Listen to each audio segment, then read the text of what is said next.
या तो रावण का छोटा भाई था कुंभकर्ण, या रतन सिंह का छोटा भाई था कुंभकर्ण। यह रतन सिंह का छोटा भाई था, he was younger brother of Ratan Singh.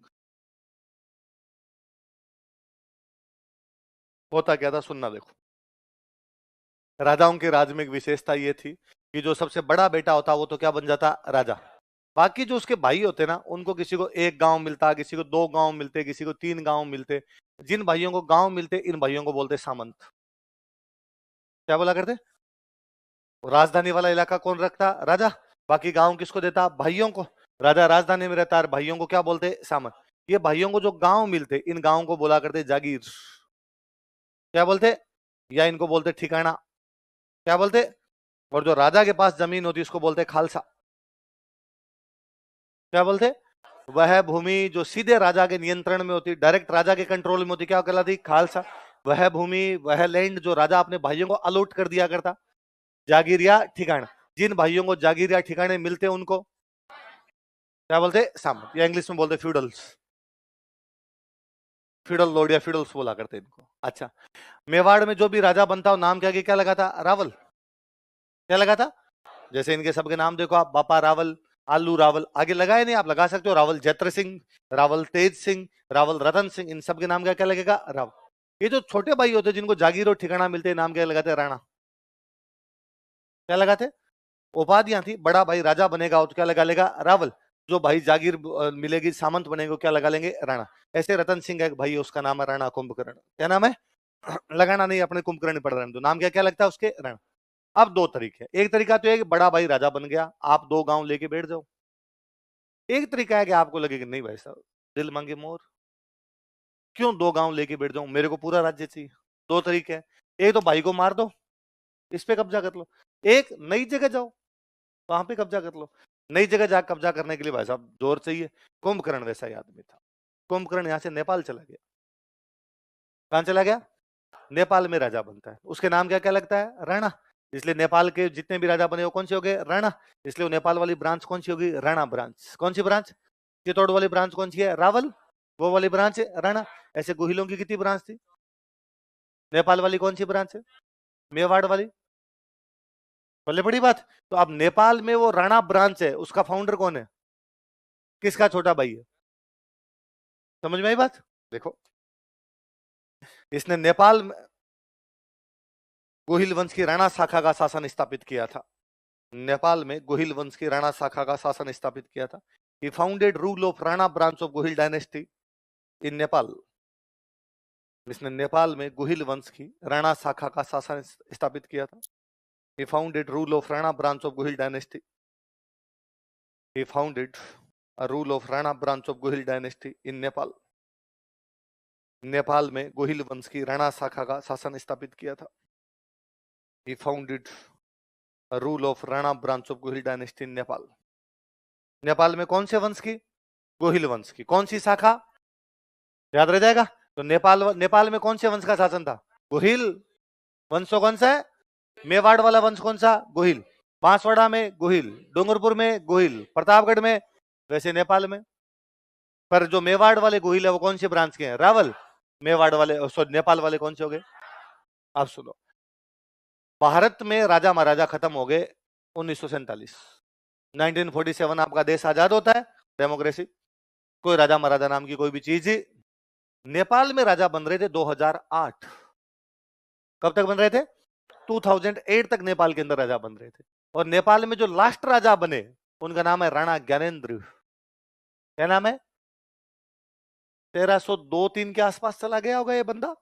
और राजा कब तक बन रहे थे वहां? 2008। मतलब कितने साल राज हुआ होगा? 700। 700 साल बाद में भी राजा का टाइटल क्या है? जो 2008 में भी उनका राजा था उसका नाम क्या था? राणा ज्ञानेन्द्र। क्या नाम था? और नेपाल के सारे राजाओं ने राजस्थान ब्याह किए, और राजस्थान के खूब सारे राजाओं ने नेपाल ब्याह किए।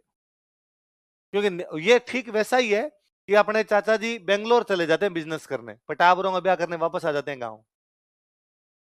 ब्याह बेंगलोर वालों में थोड़ी करेंगे, ब्याह तो गांव में ही करेंगे आके। नेपाल वाले चले गए थे नेपाल, लेकिन ब्याह सब के सब कहां करते थे?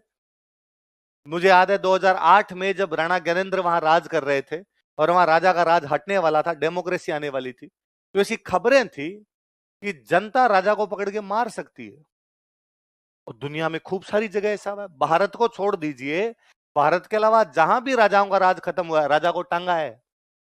वो बोले फ्रांस है, वो बोले रूस है, वो बोले ईरान है, वो बोले अफगानिस्तान। अफगानिस्तान में तो राजा को जेसीबी में लटका के बाहर 3 दिन तक टांग के रखा था, क्या आके देखो रे राजा की हमने क्या हालत की। तो था क्या राणा ज्ञानेंद्र को भी लटका सकते हैं। एक दिन अखबार में एक हेडिंग थी कि यदि नेपाल के राणा ज्ञानेंद्र को लगा कि उनको नेपाल में किसी भी प्रकार का खतरा है तो वे सिक्कर में शरण ले सकते हैं। कहां शरण ले सकते हैं?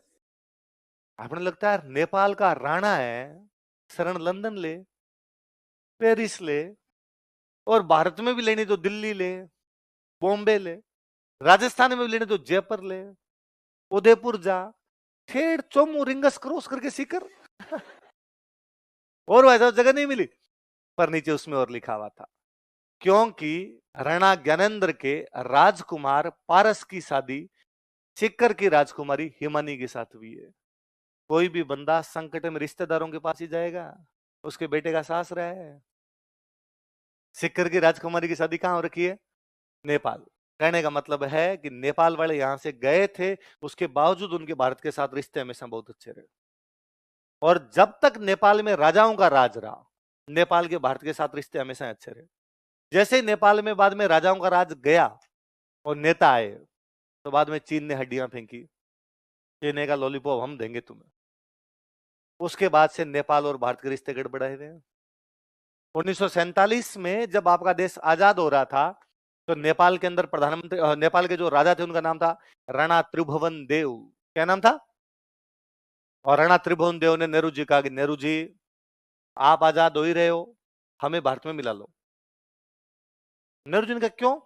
अरे मिला लो यार, अलग पड़े नेपाल क्या करेगा। नेहरू जी ने कहा नहीं, हम खुद 200 साल की गुलामी के बाद अंग्रेजों से आजाद होंगे और आज हम किसी पे कब्जा कर ले, कैसे मुंह दिखाएंगे लोगों को? अब तक कह रहे थे कब्जा गलत है, कब्जा गलत है, और खुद नेपाल को एक्वायर करके बैठे हैं। त्रिभुवन देव ने कहा नेहरू जी आप गलत समझ गए, अंग्रेजों ने तो आप पे कब्जा किया था, हम तो करवा रहे हैं खुद, हम कह रहे हैं हम पे कब्जा करो। तो नेहरू जी ने कहा क्यों, क्यों करना है कब्जा? त्रिभुवन देव ने कहा नेहरू जी प्लीज थोड़ी ज्योग्राफी पढ़ा कीजिए आप, हम लैंड लॉक कंट्री है। कैसी कंट्री है? लैंड लॉक, जिसके चारों तरफ लैंड है, समुद्र ही नहीं। वो देश जिसके चारों तरफ समुद्र नहीं, व्यापार कहां से करेगा? दुनिया का पूरा ट्रेड तो सी रूट है, समुद्र से होता है, हम सामान कहां से मंगवाएंगे?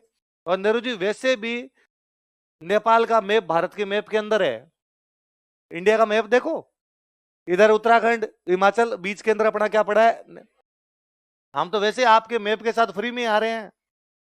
तो जैसे एक राज्य है यूपी, जैसे एक राज्य है एमपी, जैसे एक राज्य है राजस्थान, वैसे एक राज्य बन जाएगा नेपाल। नेहरू जी ने कहा नहीं नहीं त्रिभुवन देव जी ऐसा नहीं, और आप चिंता मत करो, क्या दिक्कत है आपके? व्यापार की दिक्कत है, हम आपको हमारा एक बंदरगाह देते हैं कलकत्ता। कौन सा बंदरगाह देते हैं? नेपाल को जो भी सामान मंगवाना है अमेजोन पे एड्रेस क्या डाल दो आप, तो आज दिन तक नेपाल का सारा सामान कौन से बंदरगाह पे आता है? फिर नेपाल का सामान ज्यादा आने लगे, हमने एक बंदरगाह और दिया, विशाखापत्तनम। कौन सा दिया? आज भी नेपाल का सारा सामान कहां पर आता है? कलकत्ता और विशाखापत्तनम। फिर यहां से हम ट्रकों में भर भर के कहां बेचते हैं? तो नेपाल के साथ अपने रिश्ते इस कदर रहे। हमने और कहा कि आप तो फिक्र मत करना, कोई आप भाई हो, अलग अलग बैठे हैं बस, नेपाल अलग भारत अलग, बाकी आप तो हमारे देश में आओगे तो वीजा भी नहीं लगेगा, इधर से उधर आओ, उधर से इधर। और आप नौकरी करो ना हमारे देश में, आगे क्या चिंता है, बस देश तुम्हारा अलग हमारा देश। इसलिए नेपाली सारे के सारे भारत में नौकरी कर रहे हैं। इसलिए अपने नेपाली अंग्रेजों के टाइम से अपने यहाँ नौकरी करने के लिए आने लग गए थे। अंग्रेजों की सेना के अंदर नेपाली खूब बहादुर होते हैं, इसलिए अंग्रेजों ने नेपालियों को बहादुर कहना शुरू किया। इसलिए वो इतना फेमस वर्ड हुआ कि एटीएम के बाहर गार्ड साहब भी यदि कोई नेपाली अपने कहते और बहादुर, है ना? किसी होटल में कोई सेफ भी यदि नेपाली अपने कहते हैं और बहादुर, नेपालियों को कहना क्या लगे? बहादुर। ये नेपालियों को अंग्रेजों का दिया हुआ सरनेम है कि वो बहादुरी बोलने लग गए थे उनको। अब नेपालियों को हमने इवन यहां तक कहा कि तुम हमारी सेना में भी आ सकते हो।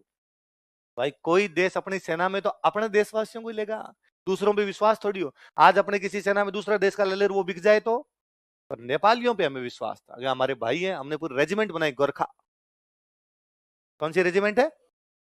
गोरखा रेजिमेंट। बाकायदा है, मेरे वतन के लोगों ने गाते हैं तो उसमें बाकायदा लाइन है, कोई सिख, कोई जाट, मराठा, कोई गोरखा, कोई मद्रासी। तो गोरखा गोरखा कौन? गोरखा अपने थोड़ी है। गोरखा कौन है? और गोरखा होते ही बहादुर, अपने को युद्ध वगैरह जितवाने के अंदर गोरखा खूब आगे रहे। 99 वाले कारगिल वॉर में तो गोरखा रेजिमेंट का खूब ही अच्छा योगदान था भाई। कारगिल वॉर के 99 वाले में पाकिस्तान ऊपर आगे बैठ गया, चोटियों पे कब्जा कर लिया। चोटियों पे कब्जा कर लिया। शुरुआत के अंदर अपने राजस्थान की रेजिमेंट में भेजी गई थी, गजब लड़ी अपने राजस्थान की रेजिमेंट। आप चूरू सीकर झुंझुनू का ऐसा कोई गांव नहीं देखेंगे जिसमें 99 में कोई शहीद नहीं है। पर फिर भी पहाड़ों पे राजस्थान वाला बंदा कैसे चढ़े? ऊपर चढ़ने की तो प्रैक्टिस नहीं थी अपने के। तो दोहरे पे चढ़ तो क्या पता भाग जाता अपने वाला, टीले पे चढ़ जाता, लेकिन पहाड़ पे चढ़ने की तो प्रैक्टिस ही नहीं थी। फिर अपने वाले लंबे चौड़े थे शरीर के थोड़े, इसलिए पाकिस्तानियों को ऊपर से दिख जाते कि आ रहा है ऊपर बैठा आदमी, तो एक बम मारे तो 10 सैनिक मार दिए। फिर फाइनली हमें दिमाग में आया कि पहाड़ों पे कौन चढ़ सकते हैं? गोरखे। गोरखे होते भी तो हमने गोरखों कहा गोरखों चढ़ जाओ। गोरखे पहाड़ जानते थे, गोरखे इधर से उधर से, पाकिस्तानी 5 बैठे हैं ऊपर कि नीचे से कोई हिंदुस्तानी 100 भी आएंगे दर दर उड़ा देंगे इनको। लेकिन इतने में कोई गोरखा धीरे धीरे धीरे धीरे उधर से पास में जाकर त्या